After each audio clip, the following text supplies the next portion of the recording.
നിറഞ്ഞ സദസ്സിൽ മികച്ച മന്ത്രിയെ പ്രഖ്യാപിച്ചപ്പോൾ കയ്യടികൾ ഉയർന്നു. Media one editor in chief CL Thomas ചടങ്ങിനെത്തിയവരെ സ്വാഗതം ചെയ്തു.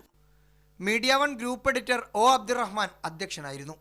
ഈ തവണ അധികാരത്തിൽ വരുമ്പോൾ PK കുഞ്ഞാലിക്കുട്ടി സാഹിബ് ഒരു പ്രഖ്യാപനം നടത്തി. പ്രഖ്യാപിച്ചു എന്ന് മാത്രമല്ല, കഴിഞ്ഞ 5 വർഷത്തെ പ്രവർത്തനങ്ങൾ വിലയിരുത്തുമ്പോൾ ആ വാക്ക് അദ്ദേഹം പാലിച്ചിട്ടുണ്ട് എന്ന് അനുസ്മരിക്കുന്നതിൽ എനിക്ക് അതിയായ സന്തോഷമുണ്ട്. മന്ത്രി MK മുനീറിനെ പൊന്നാട അണിയിച്ച് സ്വീകരിച്ചു. അവസാന നാലിലെത്തിയതിന്റെ സന്തോഷം തുറന്നു പറയുന്ന വാക്കുകളായിരുന്നു മുനീറിൻ്റേത്.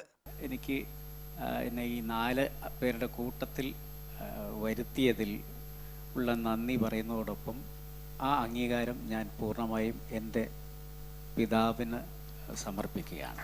MLA-മാരായ Abdurahman Randathani, PK Basheer, P Ubaidulla, PSC chairman KS Radhakrishnan, Sahitya Akademi chairman Perumbadavam Sreedharan, ന്യൂനപക്ഷ commission chairman M Veerankutty, Inkel managing director T Balakrishnan, സംഗീത സംവിധായകൻ Ramesh Narayanan, Johny Nellore, Bindu Krishna, VV Rajesh, Gururatnam, Jnanathapaswi, EM Najeeb, Jacob George, SR Sakthidharan, PP James തുടങ്ങിയവർ ചടങ്ങിനെത്തി.